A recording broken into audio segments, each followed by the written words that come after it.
Well, hello there, Reject Nation. This is going to be a thick one today. Thick one. We're going to have to be efficient, concentrate, connect. It's going to be vibrant. We got a lot to go through, so here's a little taste. There's chapters you can hop around through. James Gunn been talking a lot about Superman. He's getting very candid about, some of the controversy, some of the Batman difficulties. There's so many quotes we got to go through. This is slowly becoming the second DC Studios podcast. Superman box office projections currently. F1 28 years later. A lot of you guys have been asking about that. What we do is we put out a Patreon post and community post so you guys really guide this. Some Saw rights, Fantastic Four, Tom Cruise, chapters if you guys want to hop around. And John got us to count. This is episode 21 that we are filming. And we have said that the average podcast does not make it past 22 episodes. So for episode 22, next week, normally we upload these 8 a.m. Fridays. Yep. Next week's going to be Friday, 12 p.m.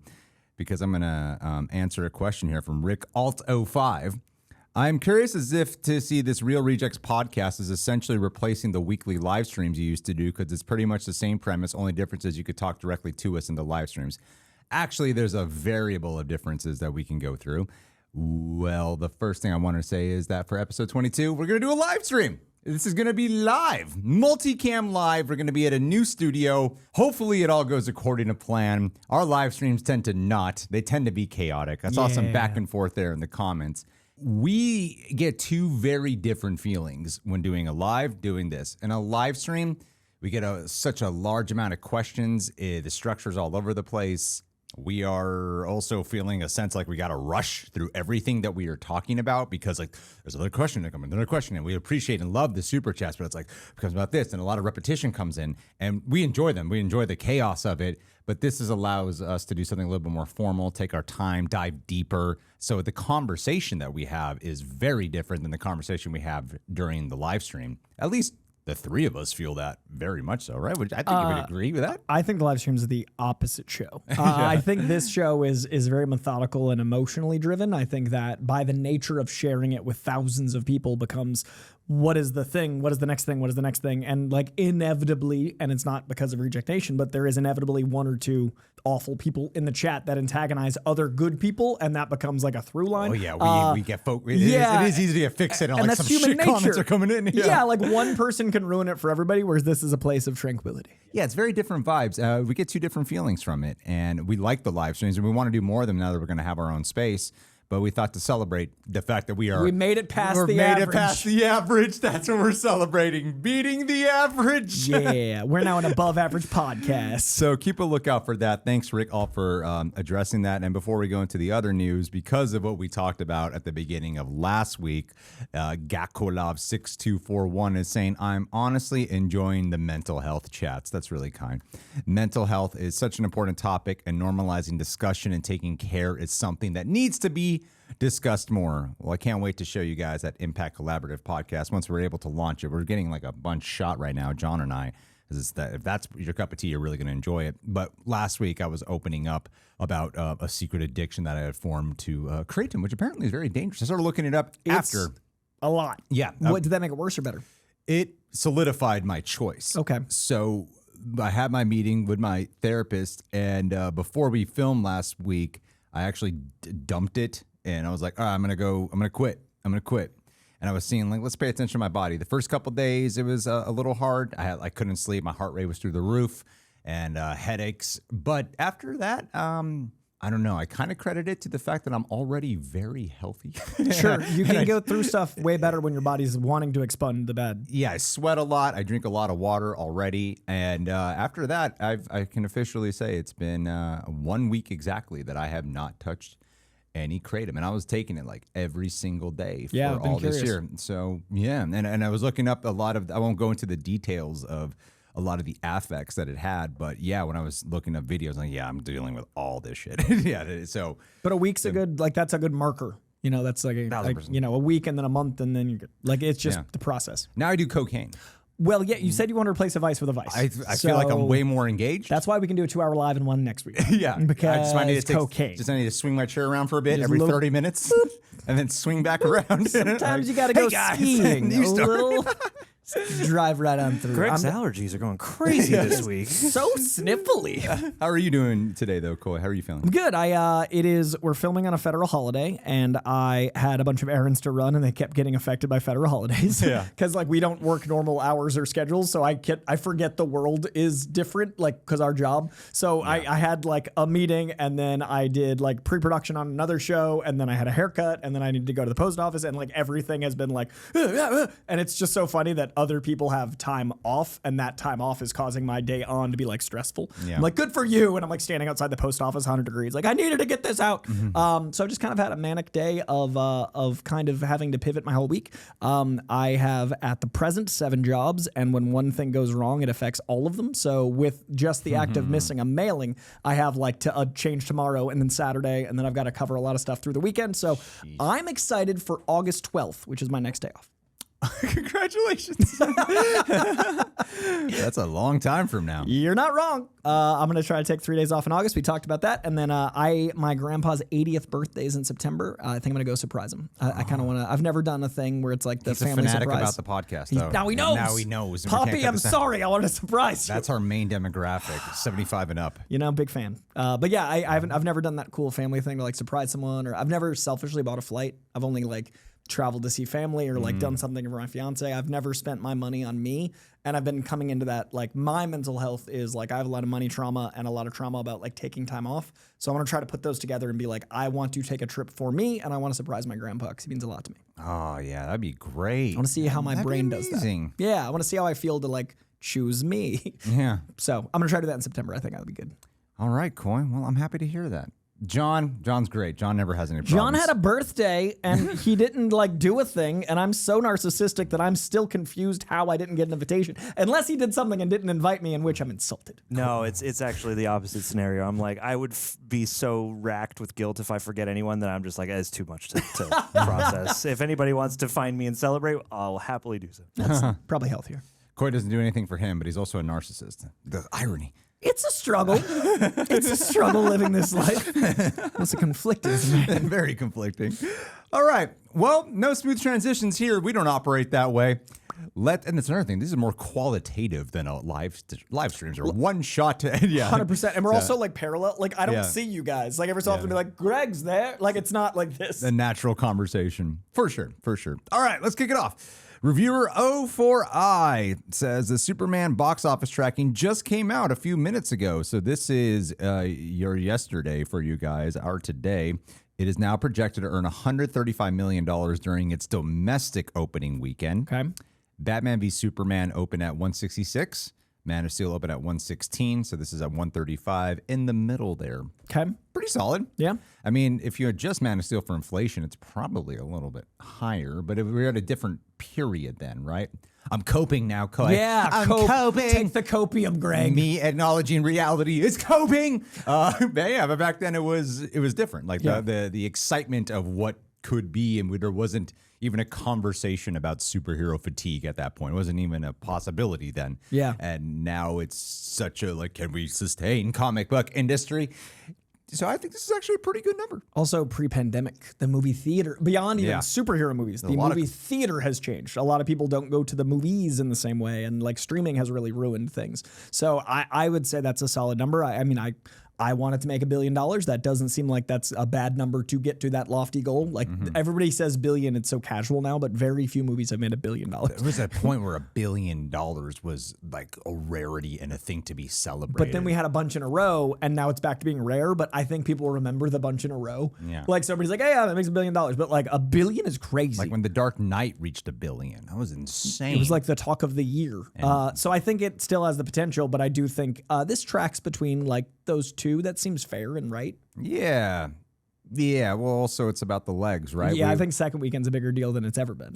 For most movies. Yeah.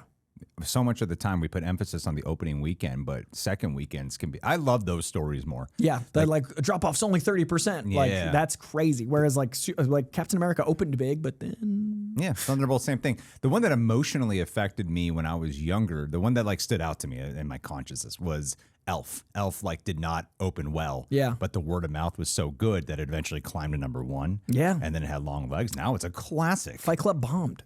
Like Fight Club never did well in theaters, and then it found an audience in home video. Like a lot of good movies don't do well, but this one doing well opening. Hopefully, it also has good word of mouth. 1000%. I feel like it'll probably grow because this seems to have that overall America appeal and worldwide appeal. Like you could see people in like different states that are smaller, like Michigan or some shit.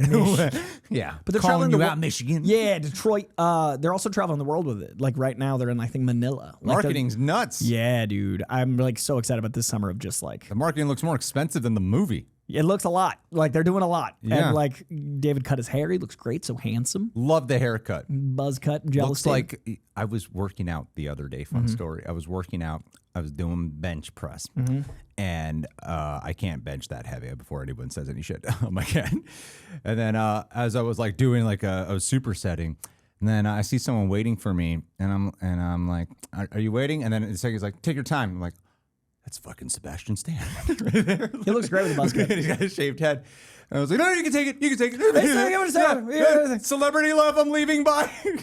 Can't hang. Dude, strong. There's a rule at certain gyms, though, that you do not acknowledge famous. Like Mr. Beast goes to the. I will never say hi to famous people at the gym. Never. It's kind of a unspoken rule that you will make people uncomfortable there. Sebastian Stan's Peter. But I'm different. I'm like, come talk to me. Approach me. Please know that I'm known. It happened at a screening we went to yesterday. Like, I'm so sorry to bother you. I'm like, don't say that. Like, and I said to them, like, we're semi-internet popular. We it's need not this. real fame, right? We don't make money. We make fame anecdotes. And anyone who's famous from the internet and is a douche about it, no respect for that. You're famous from the internet. yeah, it's a little different. So go ahead, say hi. I went to a party and a bunch of people at the party, like the you know when you go to a party and you're like the elders and there's like 20 somethings and now you're like, I can feel the difference. The 10 years really is different now. A bunch of the youths were big Rejects fans. And cool. it was really cool to like have them be like, oh my God, don't you do real Rejects? And be like, this feels like when I'd be at a party and there'd be like an actor. Like when I came to Hollywood. So it was really special. Oh, that's nice. We gotta stay on track today. Yeah, focused. Hey, what do you guys think about this box office? Does it sound like an epic failure? Can you spin it that way? Yeah, of course you can, because it didn't make $200 million opening. So Yeah. it's nothing. Nothing. It's his weak sauce. James Gunn's weakening everything. Speaking of James Gunn and controversy, he's getting kind of candid about some shit here. Have you seen any of it? Rolling Stone article? Yeah, I got some specific quotes. Well, there's one quote here. Let's talk about this section because it, of course, created an unnecessary drama on the intersphere, and I'm cooler talking about it now. I know we've tied our back and forth about whether or not how much of this we should acknowledge. I'm cooler talking about it because James Gunn clearly pays attention to all of it too. So I'm like, well, if he's going to pay attention, I'm going to pay attention a little bit more too. I wonder if he watches our show. Maybe that'd be nice. Maybe he watches your DC Studio show. That would be. I nice know he thing. watches that show. Yeah, he should. He has to. Well, okay. So there's a few things here.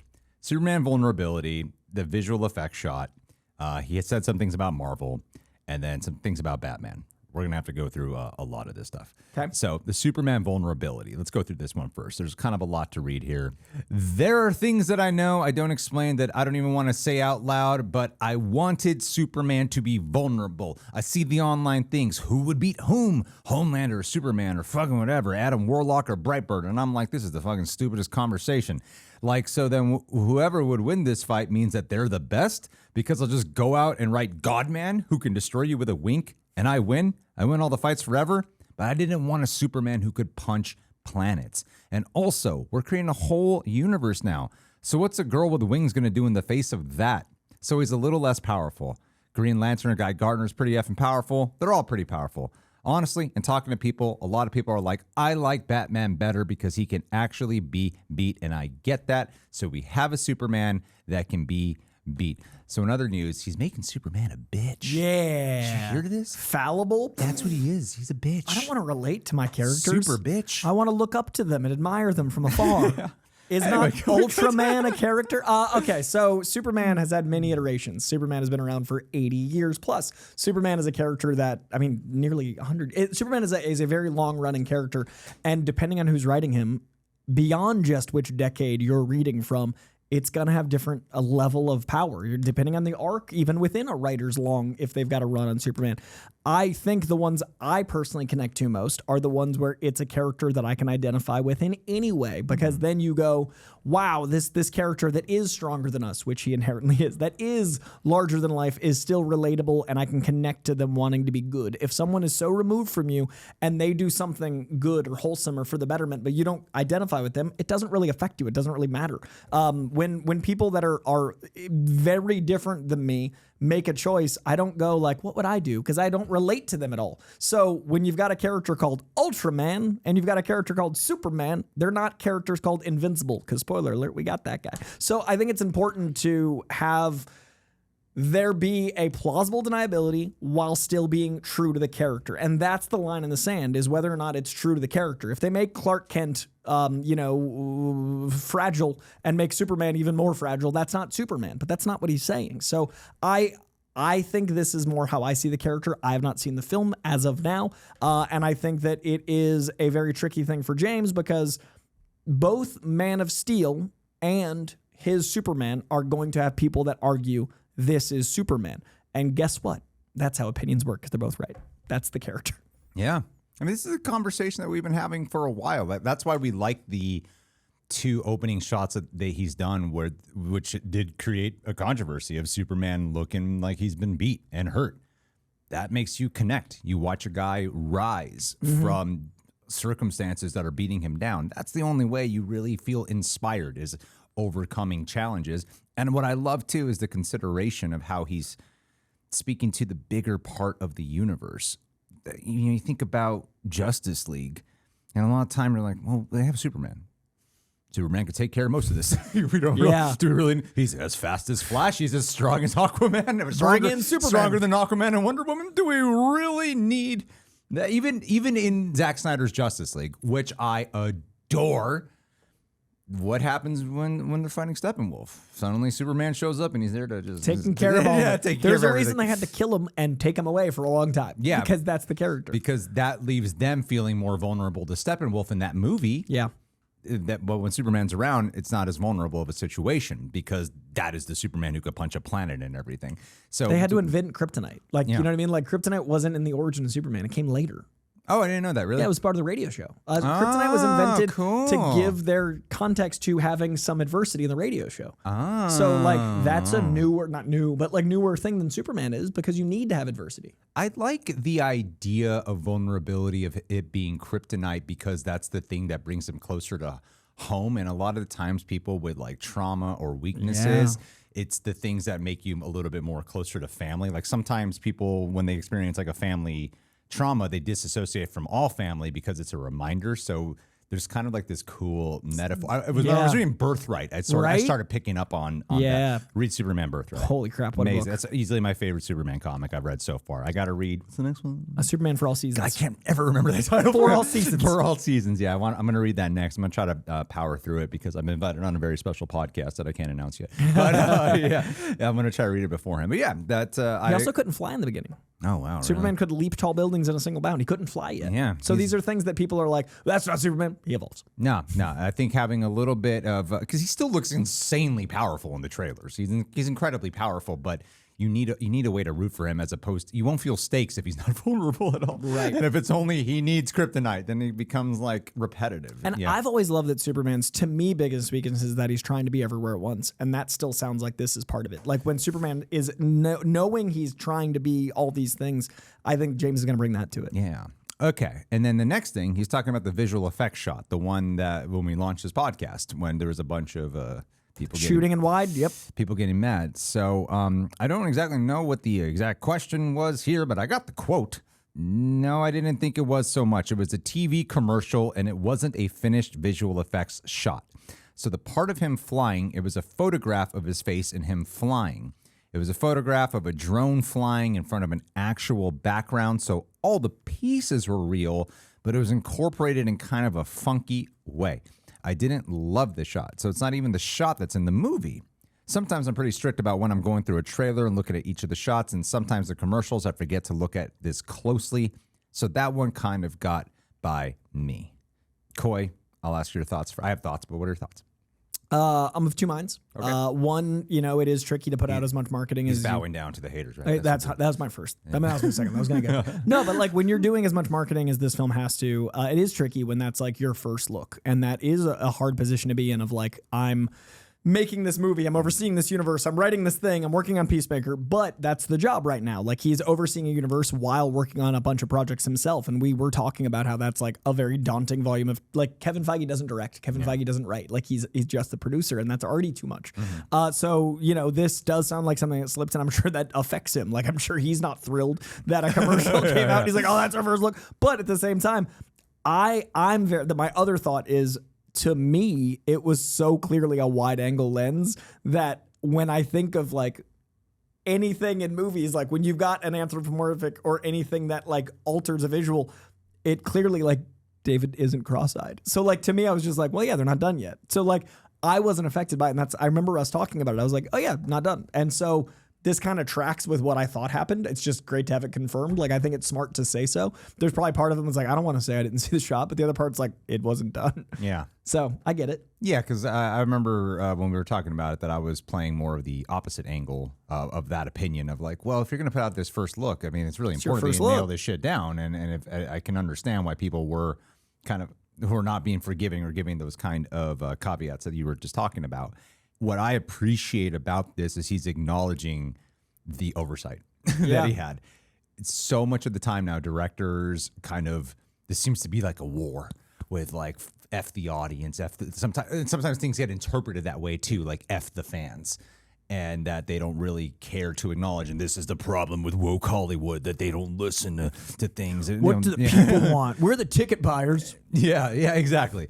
And with this to me is him, if you're a leader in a position like this and you can acknowledge, I don't want to call it like a mistake, but definitely an oversight, that stands out to me as an integral part of someone leading a company. You got to be able to acknowledge like, yeah, I kind of dropped the ball there. So I'll do better next time. If someone's able to say that and say it publicly too, but also in a way that doesn't feel like, the weight of the world is weighing him down just because of this one thing that went wrong. I've been thinking about that for 15 months. I think that is a good sign of leadership, honestly. Because, I didn't think the shot, I was at the camp like the shot does look a little funky, even though I agree with what you were saying. I'm like, I see that, but it did look funky. The fact that he's able to acknowledge that maybe that wasn't the right call. I still really agree important. It shouldn't have been the first shot, but I like knowing why.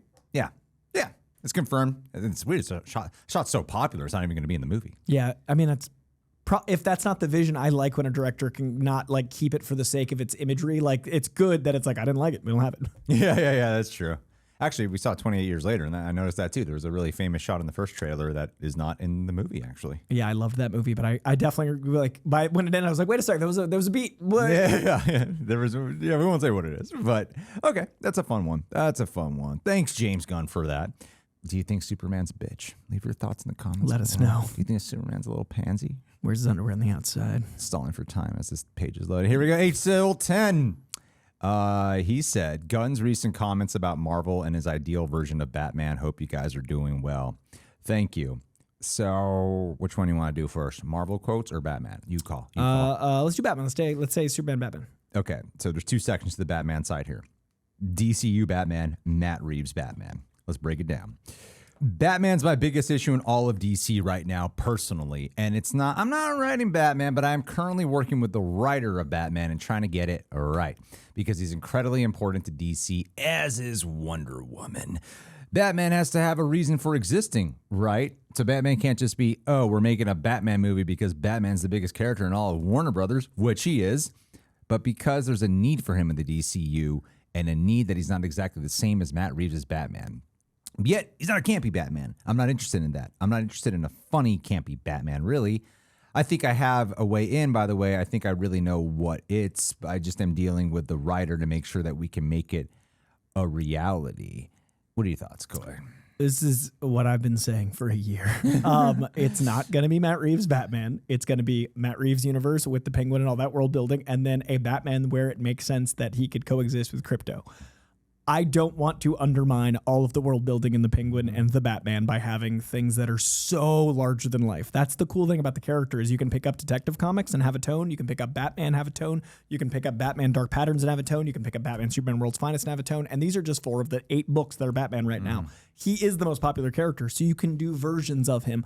But I think at the same time, making like a Neil Adams gray and blue suit and make it a member of the Justice League and make him someone that could bend reality a bit by having him around these large-than-life characters doesn't inherently make him like Batman 66. I think a lot of people think it's either like Nolan and Pattinson and that tone or Shark Repellent. Like there's a lot between. So I would love if it's closer to, you know, our reality without being farce. I don't want to see a spoof of Batman, but I don't think it should be the same exact David Finchery, Matt Reeves tone. I think it should find a way to be something that is plausible deniability of the world's greatest detective that is so smart and so focused on this vengeance, that is so focused on being the perfect human specimen he can keep up with these metahumans. And I don't think I would buy Robert Pattinson's detective take, which is my favorite, one of my favorite superhero movies of all time.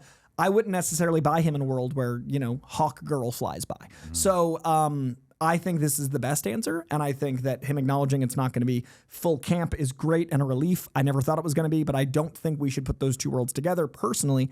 And I think his way in is going to be making sure there's a big enough difference to rationalize two Batmans, but without sacrificing the vision of the DCU. And I love that he's not coming from a place of, okay, he's popular, we need to make this. It's coming from a place of what in universe, what in story that I'm telling in this giant tapestry of characters makes this character the most important right now. And you need the Holy Trinity. You need Batman, Superman, and Wonder Woman, but you need them to come from a place of the story, not from your wallet.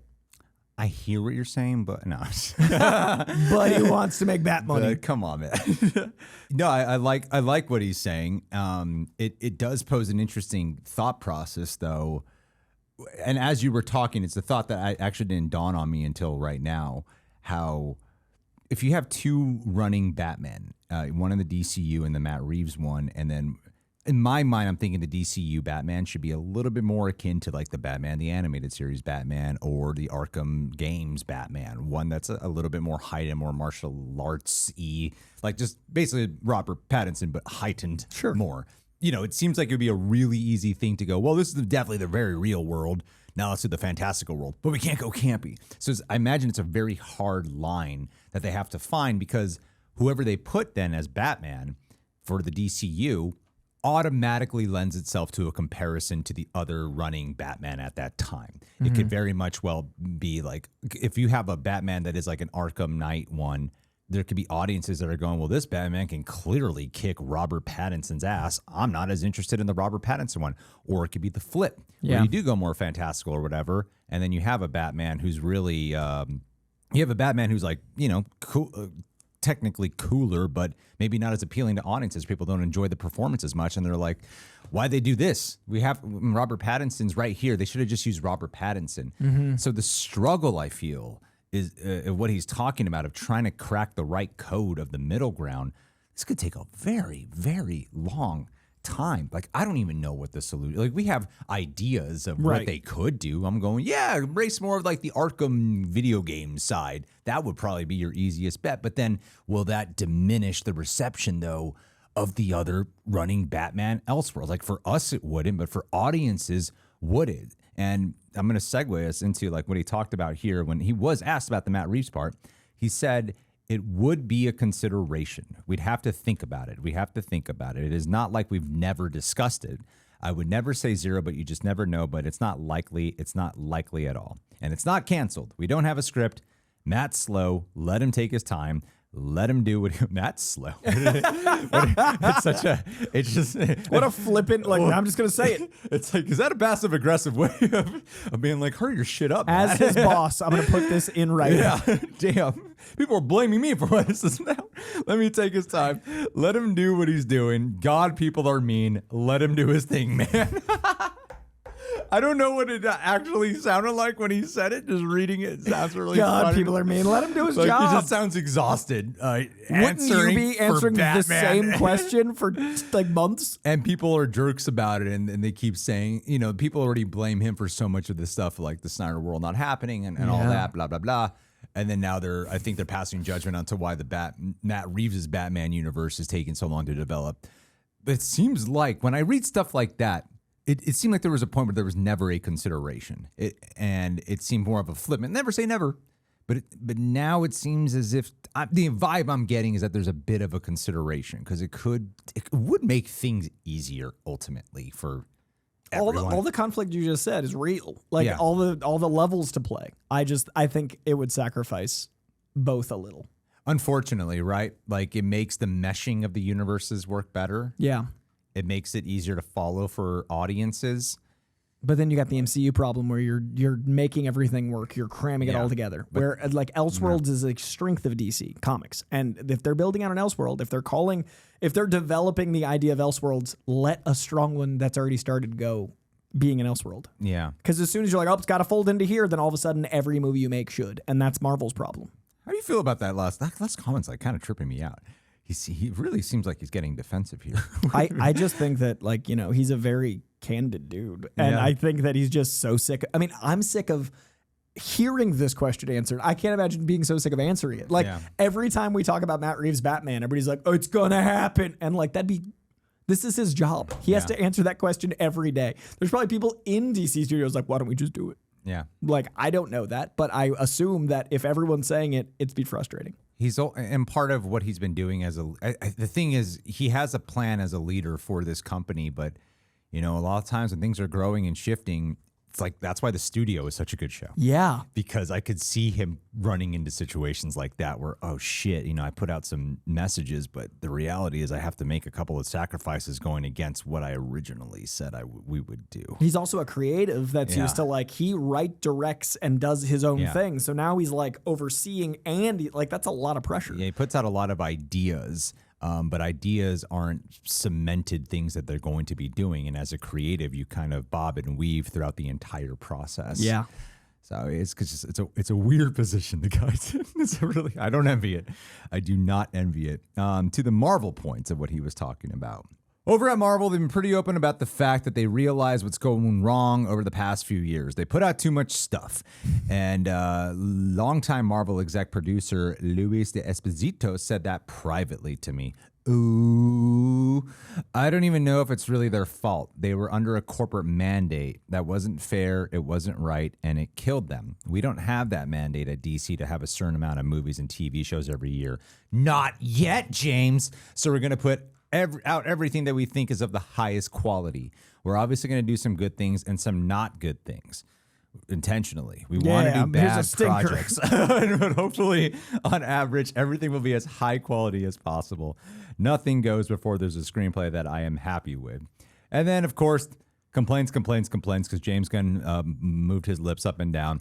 To be clear, and as is clear in the context of this interview, I didn't say it killed them. Like they're over, but they were screwed by the situation they had no control over. They're on the other side of that now, which is good. The sacrifice of everything for streaming craze killed many good things by forcing a demand for content that couldn't possibly be met, putting movies on TV before they had a proper theatrical run, and much more. The insanity has died down, balanced out everywhere. Thank God. Leave me the fuck alone.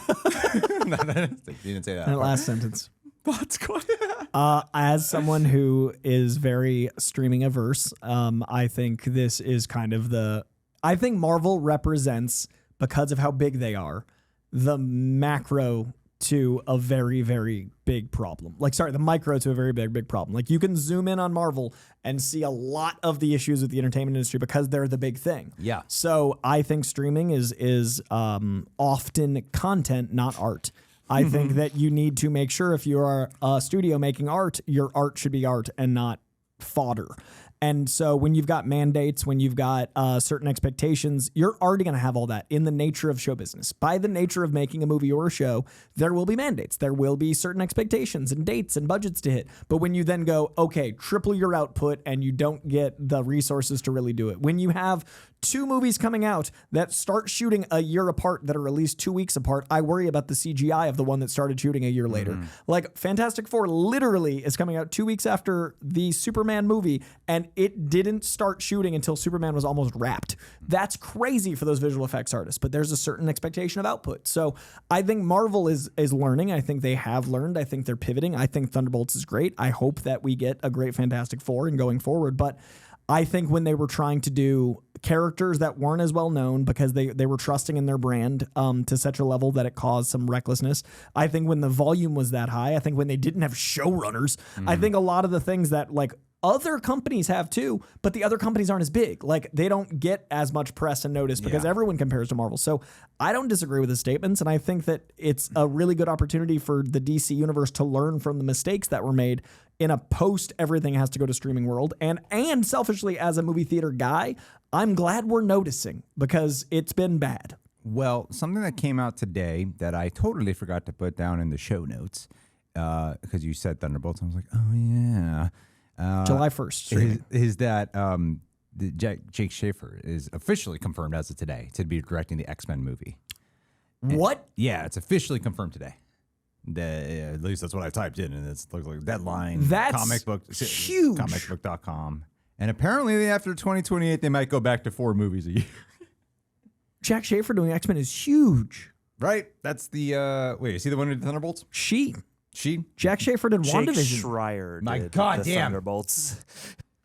Who's doing it? Who's Jake Schreier is the one doing it. X-Men reboot. It's a man's face. I don't know anyone. Jack Schaefer, WandaVision, Jake Schreier, Thunderbolts. Those are remarkably similar. They are. Sounding You're names. not wrong. Oh my God. Because I heard Jake Schreier There's was doing a woman it. named Jake Schreier. I heard Jake was doing it, and then when you just said Jack, I was like, that rewrites my entire theory of everything.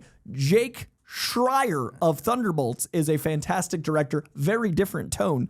WandaVision obviously led to Agatha, and that I would have been like, okay, if a different team dynamic, different blah, blah, blah. And they're moving on with other stuff. Like they're still working at Marvel. But Jake, I think, is a great choice. He was rumored for a long time.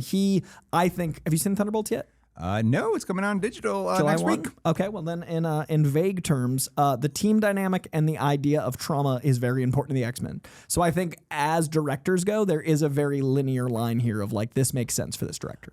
What's cool to me is, as we've been talking about James Gunn, is this kind of reminds me of James Gunn because the Suicide Squad did not do well at the box office. I mean, for a variety of reasons. And part of me is thinking too that honestly, I am wondering, even if it got only a theatrical release, let's say there was no COVID, I do wonder if it would have really succeeded at the box office because of what happened with Suicide Squad 1, not as well-known characters in the next one.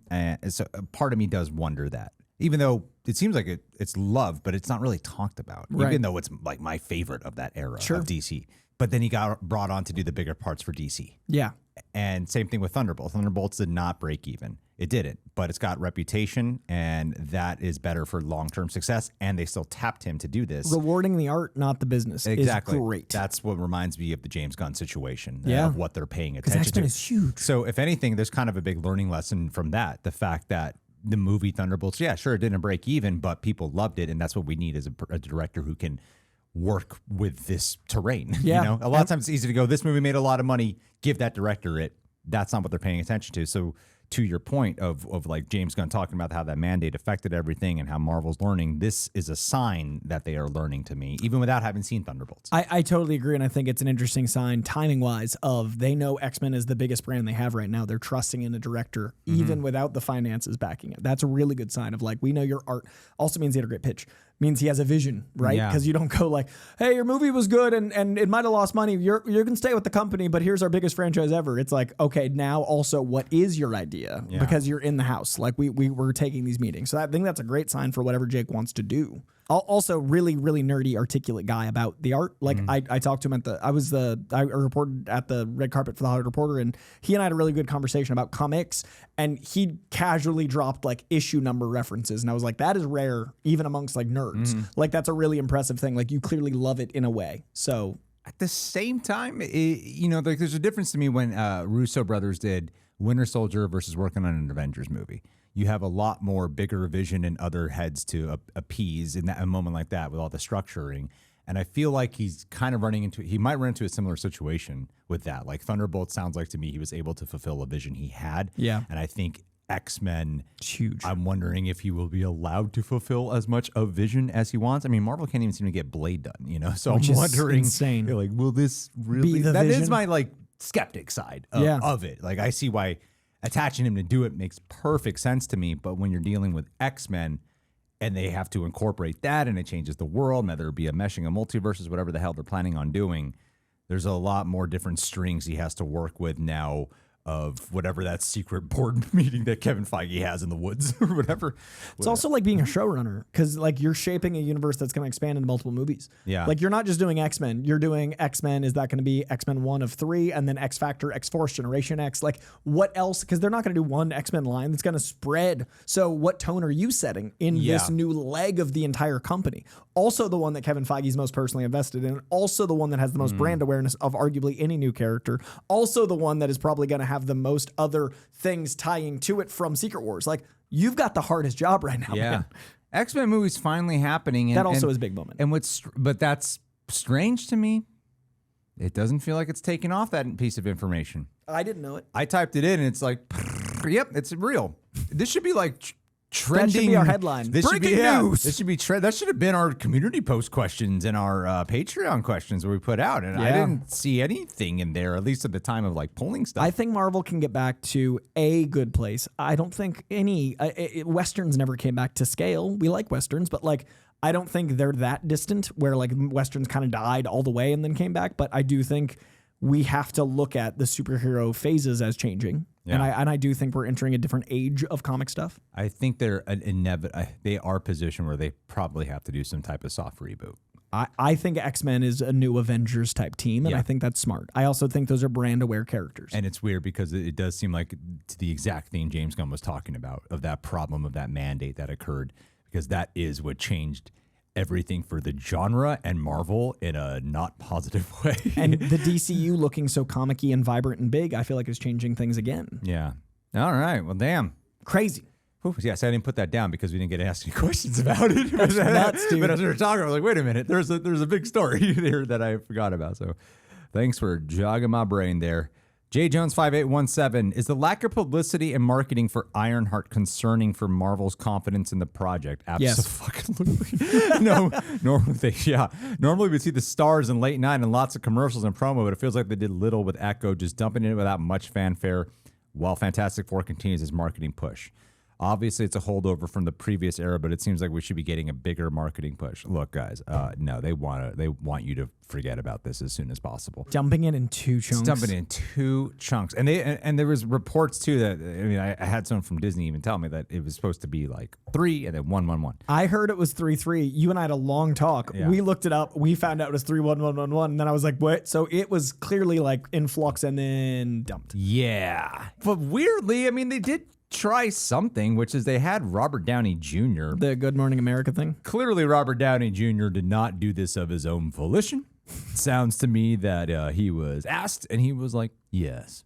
Says, Miss Thorne, in my trailer, I couldn't be happier than seeing you bring Riri Williams to life. Iron Man loves Ironheart. I don't know. It just sounds like a man. It sounds like he was asked and he was being nice. There was it was cute because there was an Ironheart, and it was like the millennial Ironheart, and then she did like whatever the Gen Z kids do, and it was just funny to see the two generations, and that felt like a legacy moment between Iron Man and Ironheart. I thought it was a cute moment, but it definitely was like the Russos were like, "Hey, can you Ironheart promo?" I think this will have a separate thing from Echo, though. Because Echo people were showing up because I wanted to see Kingpin and Daredevil. Oh, yeah. I don't think it'll do as well as Echo, which is unfortunate. It won't, but I think Ironheart will be that random odd thing that I imagine will get a lot of flack and people probably might not love it, but then I think it can be that thing of like, you know what, that show deserved more appreciation. That show deserved a little bit. I could see it becoming a bit of that cult love, scrappy underdog in like Marvel. Like eventually, I can actually see it evolving somewhat into that. Maybe I just feel for Alden, man. That's 2 for 2 with Disney. He's got some bad luck. Like I just feel for Gag. Yeah, I don't know what we can or can't say about it. But we are Tune in to reacting to watching it.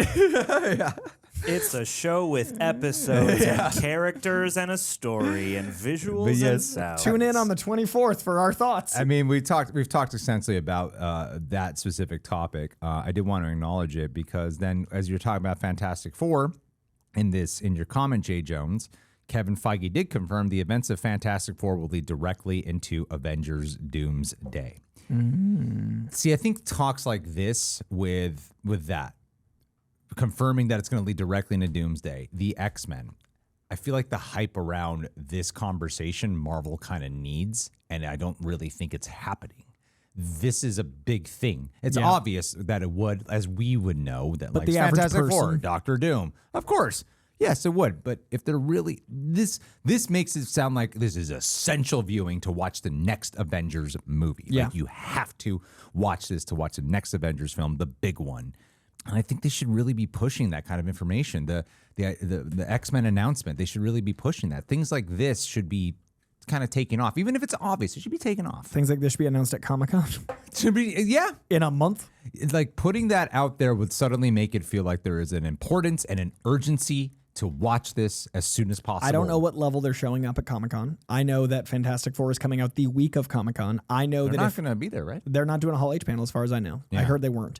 But I would save an announcement like this for like, like I would do a casual like at another panel, like maybe an artist and writers panel. I would announce it at Comic-Con because everyone's scouring for news. Like it does seem like even if you're not going to have a whole panel, but I would like, this seems like a wasted opportunity because that's a huge announcement. Could be my algorithm and it could be my current interests that are affecting it. So I'll acknowledge that.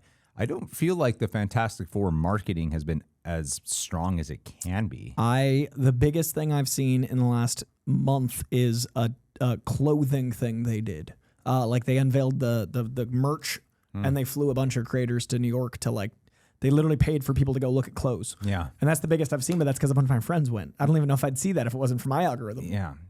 Not to sound more like a DC shill, but screw it. Let's sound more like a DC shill for a movie I haven't seen yet. That's the brilliance of what James Gunn's been doing, is he is selling audiences on the future. He's selling audiences on a vision for what's to come while promoting this one individual movie project. And not doubling down on Batman or Wonder Woman yet, letting it be Superman's time, but acknowledging them. Yeah. I think that's great. I mean, this morning, today, Friday, my interview with James Gunn has dropped on DC Studio Showcase. So if you'd like to see some more quotes with me in them. If you want to see a video of me, AI, giving James Gunn, that will be I'm sure going up on my ChatGPT can pull it up personal any second. page right now. Greg's only James I've only been account. doing it verbally this whole podcast, but I'd like a visual aid. We got it. I mean, Grok can pull that up in 30 seconds. Well, let's do it. I'm assuming. Let's do it. Can you guys make that? Someone now has. our podcast in fans. our future. Please guys, make one of James Gunn making love with me. He's just inspired too much madness. I'm letting you know right now, if I was on their payroll, they would not let me say stuff like that. That's a fair point, because I'm sitting here uncomfortably. James Gunn himself might find that funny, honestly, knowing his sense of humor. Here I am, just navigating this minefield. But anyway, there's something that has been feeling a bit lackluster about the Fantastic Four marketing to me. But again, it could very well just be my algorithm. I am in a tricky spot with Fantastic Four because of I'm very excited for about half of it. And I don't feel like anything I've seen has assuaged those concerns. They've deepened. And so I keep wanting there to be marketing that has me like, yeah, Fantastic Four is out in a month. And instead it feels like we get it. Like we get another superhero movie 2 weeks after Superman. I'm excited for Fantastic Four, but it feels kind of like a footnote. And maybe they'll double down on their marketing in the last 2 weeks after Superman comes out, but that feels a little late. Their trailers have done really well in view count. Good. The tickets on sale one got 2 million views. We didn't actually see that trailer. We skipped the trailer. Oh, I skipped it. You guys skipped covered it. Generally, their trailer views tend to do pretty well. I hope that's the a good movie sign. does well. I hope the movie makes so much money. Like I want Marvel to have a win. I just don't feel it yet. It needs to blow shit out the water. It cannot be. They can't have 3 movies in a row that don't break even. No. They can't do that, man. And I think this looks great, like the marketing, like the visuals, what Matt Shackman has done, but it needs to do better than great. Like it has to do a lot. And they're also really pushing a couple of their Disney Plus shows. So John and I were at the Grove yesterday when we saw 28 Years Later, and we were noticing like the amount of Agatha All Along for your consideration, and Daredevil Born Again for Charlie Cox and Vincent D'Onofrio. Nice. They were like, it's like, damn, what is with the insane push around this entire shopping center for these 2 shows? I'm like, I don't feel like they're gonna get nominated for anything, but it's cool to see that they have faith to try. Yeah. I feel like Fantastic Four needs a level of push. Yeah. And Cami Co4 is saying, let me really quick. Do you guys feel completely opposite? Please tell us in the comments. Honestly, like that's a real question I'm asking because I'm fully aware of the entrapment of an algorithm, and I also am aware that I'm at DC Studios like often, so I literally probably have that in my algorithm like as part of my tracking. Yeah, and I'm generally more interested in Superman. Right. So maybe the rest of you have like tons of Fantastic Four. Like, they might be like, I'd barely get Superman shit, but I get a ton of Fantastic Four. You know, not trolling. I would love to know. Like, please be a litmus test, not just your bias. Like, what are you more exposed to? 1,000%. Kamiko 4, and I want to know what you think, Koi, saying an untitled Marvel movie has been slated to release on December 15, 2028. What do you think that is? That makes a lot of sense. Why the fuck didn't I put that together? Right? That is so obvious. Like Avengers X-Men. After all the talking we just had, I'm like, why am I even asking you this question? It's obviously Avengers X-Men. I think X-Men. I think we get 2 Avengers movies and an X-Men movie. Because I think it'd be cool to have a team movie that we know, bring in the new team, have Secret Wars set that up, have it be a big winter release, have a huge opening. I think it writes itself. I think it's pretty big slam. That's why they mentioned that they have the untitled thing, and then they announced the director. They got a director, they got a date. Greg? Obviously X-Men. I think it's oh X-Men. My God. It's also But too big of a date for anything X-Men. else. It's obviously X-Men. Yeah. I'd be shocked if it's not X-Men. I think it's an Iron Fist movie with Finn Jones. Finn Jones is back and he gets a movie. I got John on mic for that joke. Danny Ring. Guys, Finn Jones is coming back December. Let's do it, baby. Well, there's also a nuked DC film, right? I mean, what did James Gunn say? My man, James Gunn. Everybody wanted to make the movie. Greg's out here trying to clean it was gun. greenlit, ready to go. Just trying to clean that Glock out. We got invited to unload that silencer. We did get invited to a thing that they said James Gunn will be at, like an intimate reception, and I'm like, I'm praying to God now that I do it. I literally opened this episode. How intimate are we talking?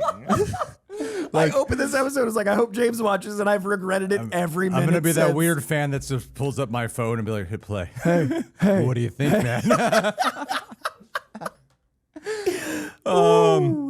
Everybody wanted to make the movie. It was greenlit, ready to go. The screenplay wasn't ready. I couldn't do a movie where the screenplay is not good. I mean, it sounds to me they're talking about Sergeant Rock because that seemed like it was good to go, and then now it's not. Sergeant Rock gay? There are elements of the story that could be gay. I don't think of the character as gay, but they're like I just associate Luca Guadagnino as like, it's character. Gonna be gay. Now it's gay. But like the character, I could see it going that way. It's not like part of the character that I have canon, but like he's got a team that I could easily That's probably why he like fights Nazis, because he's like, I got to get like this. It's the homosexual repression of that era. I've always thought Nazis were gay. Like the leather and the marching. I always thought that was like a way for people that were oppressed to like find a group of guys. He's punching it down. So it's a movie about him coming to terms. No, I'm saying I think more gay people join into those type of communities. What communities? Like the Nazis. You think?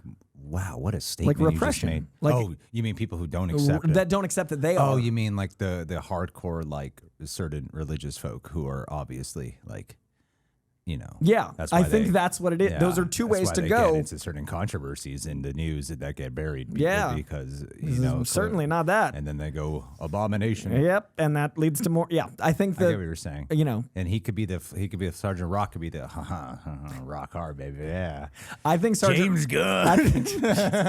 I think Sergeant Rock would be James Buns. James Buns. Oh yeah. What was the joke I used to say? What do you call James Gunn's glutes? What do you call James Gunn when he's toning toning his glutes. Yeah, James once. Yeah. I used to have a job at DC Studio Showcase. Anyway, yeah. But I think Sergeant Rock could lend itself to having a commentary on soldiers and that like environment, because I think that it was like 20 years ago when we got Don't Ask, Don't Tell and all that stuff. could be our Brokeback Mountain, man. That's what I'm saying in the DC universe. It could be. The Spartans used 20th anniversary of Brokeback this week. yeah, that's what I mean. Spartans used to make love to each other, and Yeah. we disregarded that in 300. Entirely. Yeah. I also think it's like part of a culture that like thrived. The Roman Empire lasted way longer than American Empire is. They needed to. That makes Get you that out. develop the intimacy too with people to want to protect and connect. Yeah. I think it should be a mandate in U.S. armies. Everybody just bone. I hope all people. We met someone yesterday, Josh. Hey, how you doing, Josh? Who's from the Navy, John? Or Marine Navy? The Marines. Marines. And yeah, I would say like Josh, if you're watching, you should be making love to all your fellow officers. Semper Fi. Well, you know, I mean, certain armies of the olden days thought that you would fight harder for your buddy if you. That's what were- he's saying. That's what yeah. I'm saying about the Yeah. Spartans. Yeah, exactly. There you go. And sometimes it means I you- was listening to you on the totally. podcast. So It also means sometimes they fight harder. yeah. I think they should. James, you don't know what you're doing, man. You got to bring the Sergeant Rock movie back. The with movie we this just wrote. idea. This idea that we don't know if This that was is- the movie, but boy, oh boy. I was excited for that movie because, like, you remember we covered Creature Commandos, and I was like, "Oh my god, it's Sergeant Rock!" And you were like, "I have no idea." And like, Yeah. I was like, "It's a character that could be really relevant," and I think it's a good way to do Yeah. a more normal story that has crazy elements to show the range of what the DCU can be. So the fact that it fell apart is shocking. I don't know if this is what the quote is about, but I'm very curious. I mean, the positive to me is that he is confirming. There's something kind of badass to me about. I mean, not. This isn't a Batgirl thing where they did a It's whole done. thing and then they're like, bam. You can never see it. Yeah, this is different. They didn't even start shooting it or Yeah. anything. How many movies get started without a script or not good? And he is a man of his word, and he said he wouldn't do shit like this. And the fact that he's like saying, yeah, we didn't do it because of this reason. Yeah. That's a good sign And about that's a the good start. future of the DC universe. That's a great sign. Side note, this is the most homoerotic podcast we've done. And that's impressive considering 3 weeks ago you were like, "Look at me naked," or effectively. You were like, Oh, I got a naked one I could show Do you. you? It's my wallpaper. That's bold. It's my goal. Little lock screen. My you're goal like- is to stay. Your lock screen is just like you dial down the center to unlock it. And it's like, ooh, Yeah, I don't have to reach higher. I just got to maintain. this is it. Perfect. This is all it needs to be. Anyway, did you want a gay Sergeant Rock movie like us? Leave your thoughts down below. Clayface, it's finally been cast, Coy. Yeah. No one's really talking about it Don't either. know this guy. Tom Reese Harris. He's got a very unique look. Strong cheekbones. He looks like he was made out of clay, He looks molded like- by the gods and brought to life. Holy shit. This guy's photo? Oh my God. Who is he? What's he been in? Why did I do no a research? Dragonheart movie. That's kind of crazy that we're actually getting a Clayface movie, man. Well, I keep saying Walt Flanagan. Mike Flanagan wrote. Yeah, Walt Flanagan Walt is his Flanagan's less the- successful brother. Yep. Yeah. It's a Clerk's He's character. living in Mike's shadow Old this whole Walt. time. He's got like the string hair. He's balding. He just won't shave. Poor Walt, just doing his best. Looks like the BTK killer. Anyway, yeah, I mean, I'm excited for him to be doing this. Mike Flanagan said that it was really inspired by the Batman the Animated Series episode, which played on the actor portrayal of Clayface. Yeah, and I think that's really fun for an actor that looks like such an actor. Like, I don't know anything about this dude, but it's like, oh yeah, that's what an actor looks like. So I'm really curious to see what like that level of supernatural blended with Mike Flanagan's very like his stuff's so scary but so like supernatural and grounded. So I'm really curious what that's like with Clayface. I wonder if they're going to use a blend of practicality and CGI. I hope it's like the thing. Yeah, exactly. I mean, if they go full CGI, it'd be hard to do Clayface without CGI. Oh, it'll need a ton. I just Yeah. hope it's like, you know, in a way that feels photoreal, not like too farcical or too big. Yeah. That's kind of the odd part when you're an actor doing a role like this is when you're associated with not your actual face. Yeah. but a different thing entirely Giant. that you're embodying. Yeah. Yeah, I have no idea what this one's going to be. It's That's kind of exciting. crazy how quick this is coming along. Yeah, because it wasn't in the original announcement, and James Gunn even said this wasn't something that they were planning, and then the script was so good. This is the opposite of whatever that other project was. Yeah. The script was so good, we developed rapidly. So you're saying if I write my gay Sergeant Rock movie, could come and if it's a together. good enough screenplay, James Gunn might actually make it. Sergeant. No, baby, the one part we got to mute. We've danced around a lot of words today. And he finally Clock did it. whatever time it is. 1 hour, 2 minutes. Could have left it at Sergeant Hard Rock, but he I just had to go. put it in there. Just like Sergeant Rock. PG-13. We were doing so good. Well, now we know how long we've been to. It's an hour and 2 minutes. You can do Gay Face. Oh, nice. Nice. Nice. I mean, It's in the air Why don't today. we get some like gay movies? Yeah, come on. I mean, more mainstream gay films. Challengers. Gayface would be great, actually. His identity is super fluid. Yeah. Sure. Nicely done. We should get more like gay movies. Why are people so opposed to that? Oh, wait, That's a fucking 2-hour conversation. Below. Are you trying to unpack Never mind. bigotry, We've Greg? obviously talked a lot about this before. You're trying to unpack the human condition Never and mind. fear? Never mind. All right, that's good on the Clayface Me one. saying I think Nazis are gay wasn't enough for Greg. All right. One of our top comments came in. It was a really simple one from Beat Street. It says, 28 years later in F1. I was like, okay, what do I do with that? Come out soon. 28 weeks later, I got a high recommendation from John and I. You have a high recommendation as well. I'm very curious to see if audiences will like it. The most divisive movie I've seen this year. I can totally imagine. And even on the something to be mindful of the critic side is like, even though it's got a high rating when you open it, if you look at the actual, Numbers. yeah, you're like, oh, it's a lot of it's more closer to like, it's above mid, but closer to mid for a lot of people than you'd expect. Yeah. So it's not as glowing as high glowing as you might think it is from initially opening like a 93%. But for audiences in particular, I'm think film buff audiences might really love this. But I mean, It's like weird. 28 days later and 28 weeks later are so accessible. Still, even though 28 days later is such a strange way to capture a movie, it was terrifying. It was a talk, and it was one of the first films at the time to like, well, this feels so real. This doesn't feel like a movie. Yeah. So it's still very effective. And this one is like a strange, sensory, surreal. It's a nightmare. Trip. It's a dream. Yeah. It's like when you say a nightmare, it doesn't mean just like a It's horror a- movie. it's a dream It sequence feels like a feel. fever dream. Yeah, I Yeah. was definitely having moments of like, I feel like mildly hallucinating. Like it's Yeah. a lot of stimuli, and like I loved it, but I like weird stuff. We walked out, a friend of the pod, Jasmine, I watched it with Jasmine, and we literally like, we were leaving. I was giddy because I spent the last like 20 minutes like, oh, I can't believe this movie. And then like everyone around me, dead silent as we walked out. And there was a moment of like everyone looking at each other, and Jasmine just went, that was the most coy movie ever. I don't know if anyone else is going to like it. And I stand by her review because that was my experience of me being like, I don't know if people like this. Very much John's flavor too. Dude, it's so weird. I mean, Yeah. John never texts. John is not a texter. It's just not who he is. I got a text from John, which is always alarming because I'm like, is everything okay? Okay, this is exciting. It's a good text. But like, I've texted John 17 times in a row without response, and I hate texting. I got a text from John walking out of the movie going, that was so, what'd you say? What's your quote? I said, bro, that movie was nuts. Because I ranted at you as vague as I could that like you were going to love it. I loved it. Who else might? But like to get a text from John, he was in.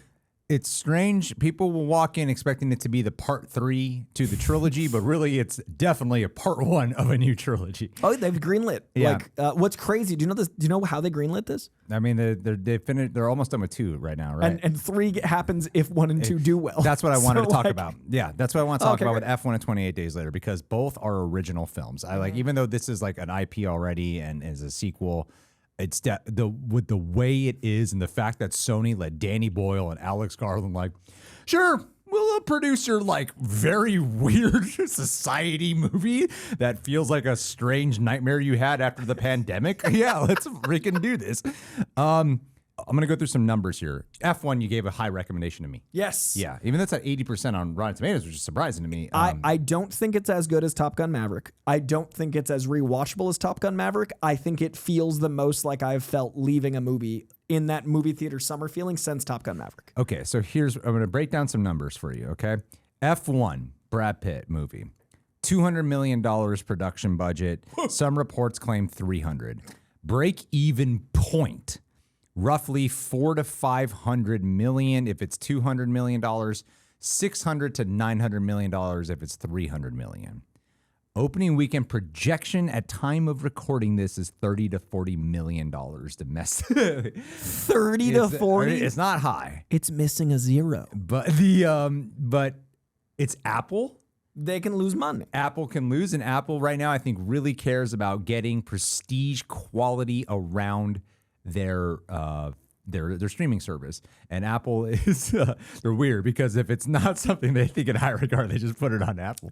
But if it is something they love for a movie, they're like, let's put it in the theaters. I need to say something about Apple I've been thinking about a lot. Yeah. You know how in every fictional narrative or daydream when people are like, if I had $1 billion, I would do things totally differently. And we always say like, I feel like Apple is that crazy billionaire that actually is just like, what if we just make art? Yeah. I don't need money back. Just make it. And this F1 feels the most like I've ever felt like Apple's just like, I don't know, light a pile of money on fire. We'll film it. And I'm okay with it because so many billionaires and so many rich people are stealing art and shelving art and getting tax write-offs from ruining art.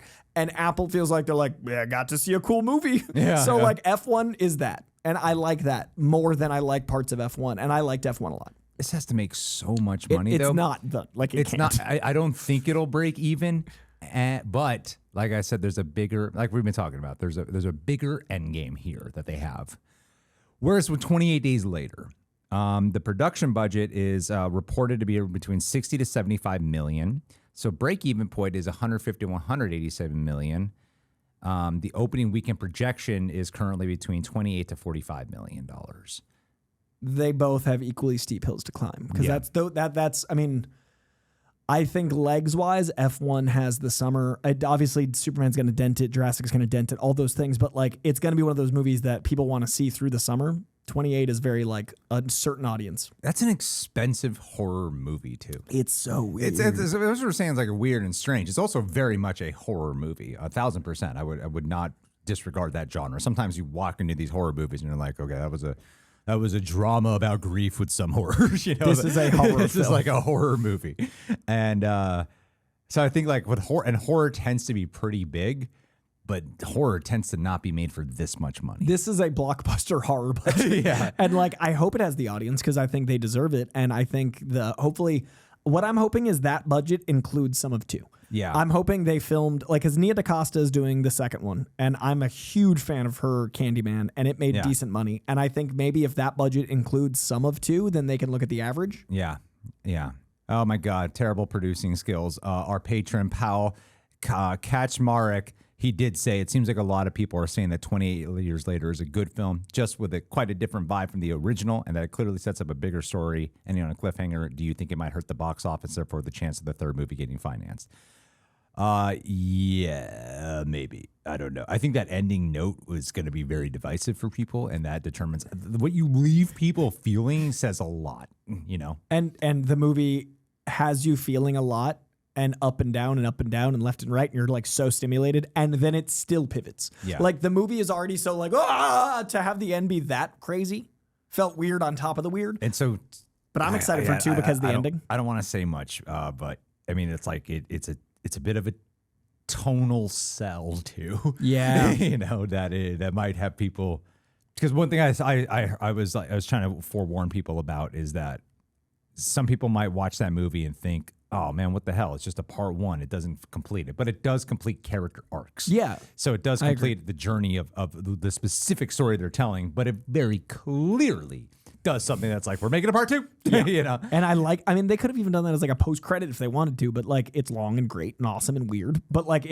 I like the swing. Yeah. I want to elaborate why it's good for the movie that they didn't make it a post credit.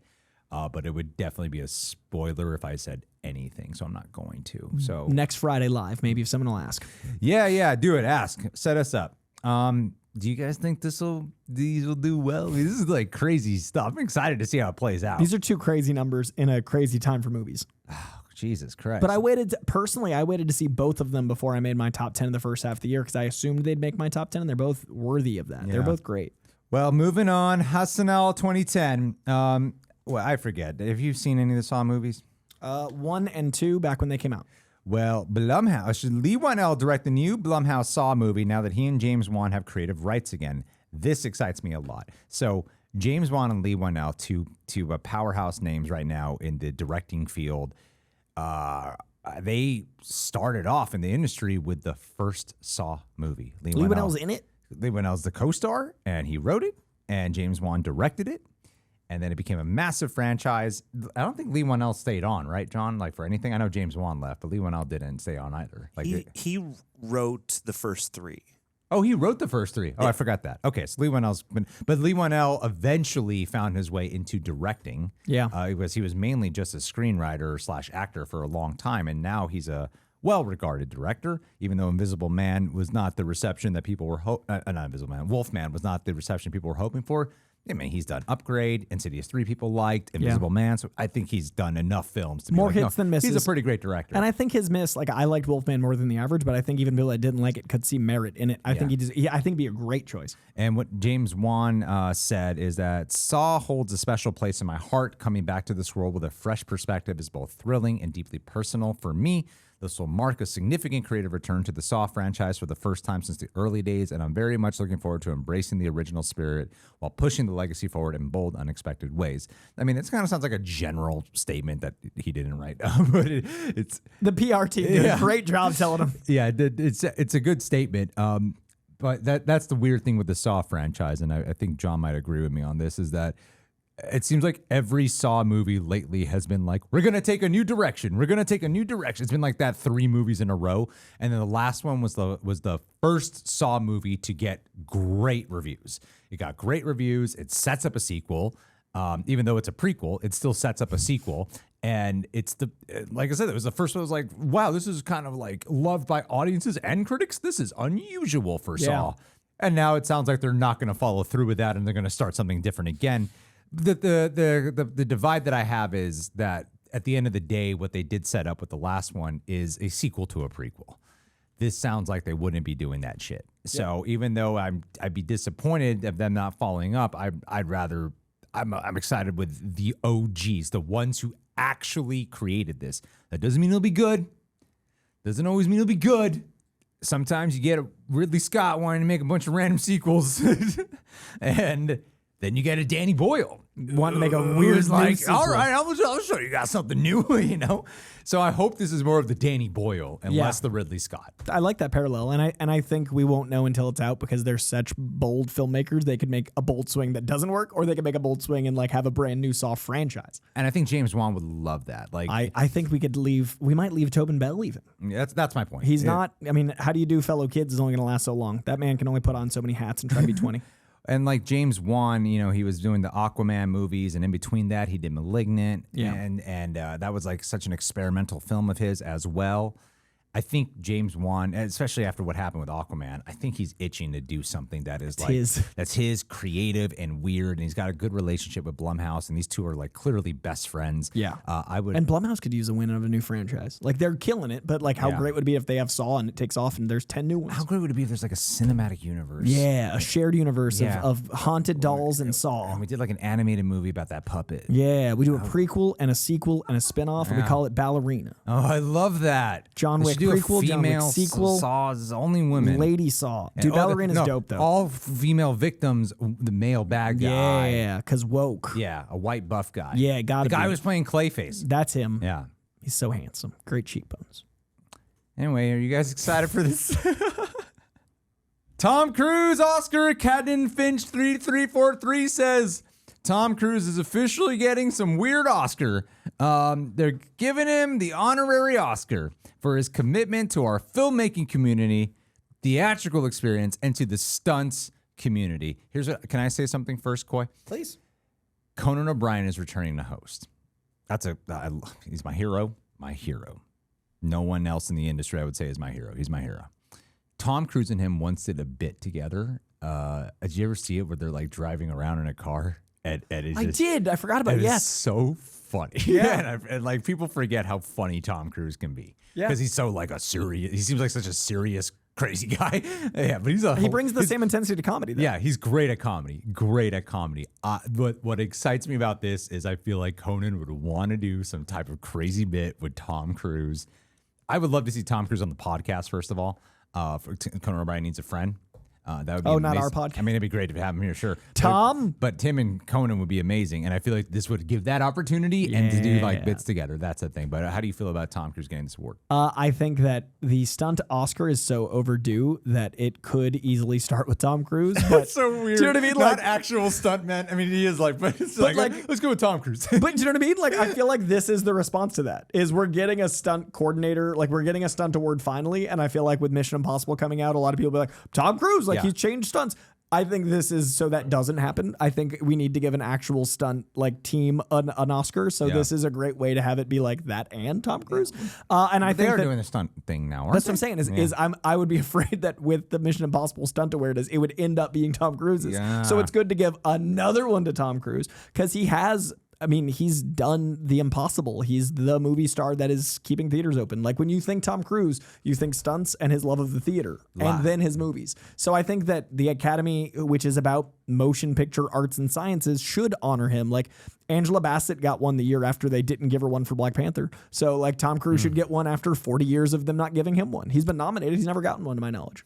It's time, Tom. I mean, we were talking last week extensively about how the way Tom Cruise has been truly the champion for cinema, how that's influenced the way I see certain things because of the way Tom Cruise has gone about it and has made me realize more about community in film versus competition in film. Yeah. And the significance and the importance of that and how one success elevates the other to succeed. And that's why he promotes other movie studios and other films that he has nothing to do with. Yeah. Because he understands that it's so much more than just his movie succeeding. It's about everyone succeeding. And so, yeah, I think like the key words here about our commitment to our filmmaking community. If someone were to say who deserves that award right now, I'm like, Tom Cruise. Yeah. Undoubtedly Tom Cruise. So yeah, I think he's absolutely deserving of this. I mean, I find honorary Oscars a little bit like funny. But if you're going to do it, it's a good one to give. I want to shout this out really quick. YouTuber Chris Stuckmann, his movie is officially coming out. That's so Shelby exciting. Oaks on October 3rd in theaters. Neon is distributing it. They've doubled the film's budget to add more gore and violence. This is one of the most inspirational things I've seen this man do. I've had the pleasure of talking to him a couple of times, not on camera, off camera, and he's an incredibly nice guy.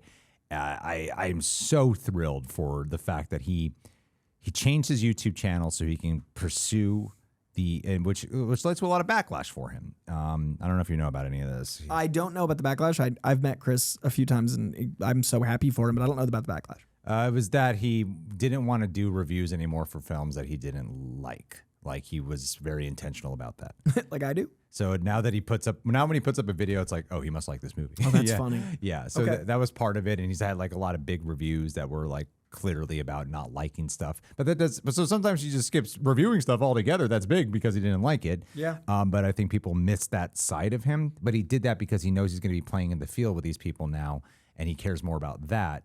And like that's where his heart's at, and so I get it. Like it'd be fucking awkward, you know, just like, Hey, good to see you. Oh, I watched Chris. I totally like ripped you apart, didn't I? You know? Also, I would play devil's advocate that like he's making films, so he knows how hard it is. So it doesn't. I mean, I've been an actor. I don't like critiquing actors. So like I'm never in a position of like I could do it better. I'd rather like not talk about it if I don't like it. Yeah. Oh yeah. I mean, there's like different opinions when you start to really see how it's done or get involved yourself, where that sense of entitlement of how things should be done. Making a movie is a miracle every time. So once you start doing it, you realize then you don't want to talk crap about the ones that happen to exist. So I just want to say congrats to Chris Stuckmann. Dude. That's amazing. I would like to get an interview with him, actually. That'd be fun to have on. God damn it, Chris.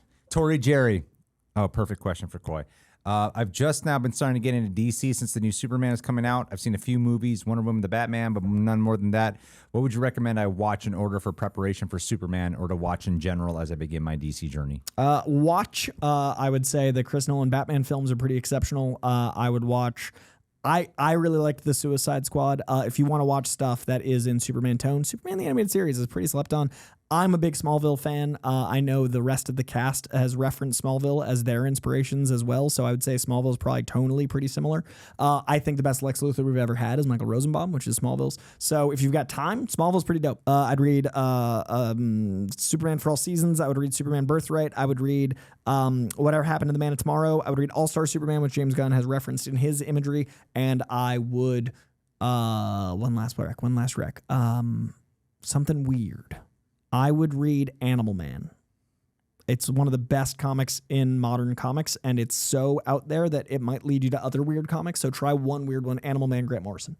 I'd recommend David Ayer's Suicide Squad, Ryan Reynolds' Green Lantern, Catwoman, Halle Berry. I would skip the first 2 Superman and hop right to Superman 3 and Superman 4 Quest for Peace. Okay. Oh, Batman and Robin. I would work backwards. Yeah, it's that's better a good that idea. way. Yeah. It's much better that way. Batman and Robin. That way you're like watching prequels. Uh-huh. Then I would read All-Star Superman. Captain America with the ears.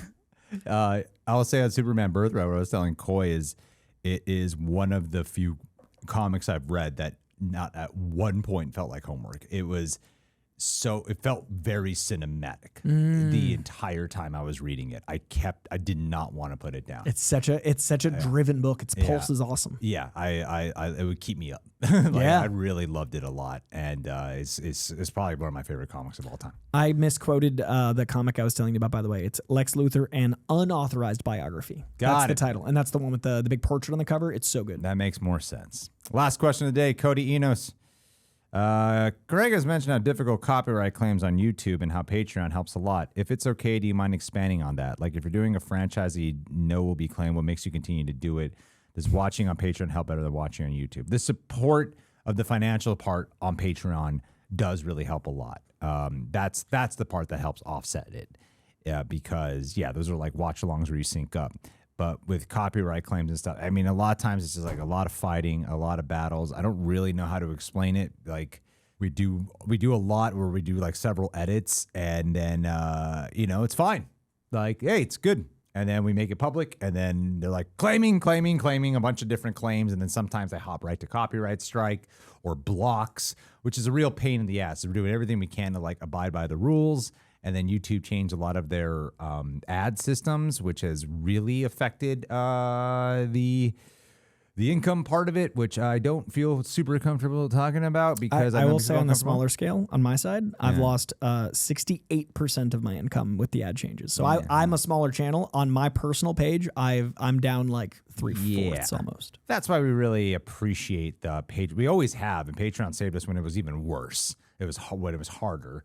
And you guys have stuck around for so long. We really appreciate that. But yeah, like it doesn't go unnoticed. So I'm really grateful for that. I know what it's like when like our main tier is $5, and I know what it's like when $5 is everything. And I will never forget a situation like that. So as much as $5, like it's easy to disregard. It's like it's just $5. Maybe that's an easier way to sell people on a Patreon. Actually, maybe it's a smarter business thing. But for those who do contribute, starting at that tier. Thank you. That's what I want to say is thank you. We did it. We did it, Corey. Holy shit, we did it. Disney animated length movie. Done did it. That's a lot of different stories 21 we did in episodes. And on a live stream, this would take 3 hours. Oh, 100%. We would not have gotten here. Not in this length. But next week, we're going to do a live stream. Keep a lookout for that. We're aiming for 12 p.m. PST. And I hope to see you guys there. Coy, thanks for being here. John, thanks for holding the fort down. Hey. Nerd Chronic, thanks for editing this. Peace out, people. Wow. Jim Carrey.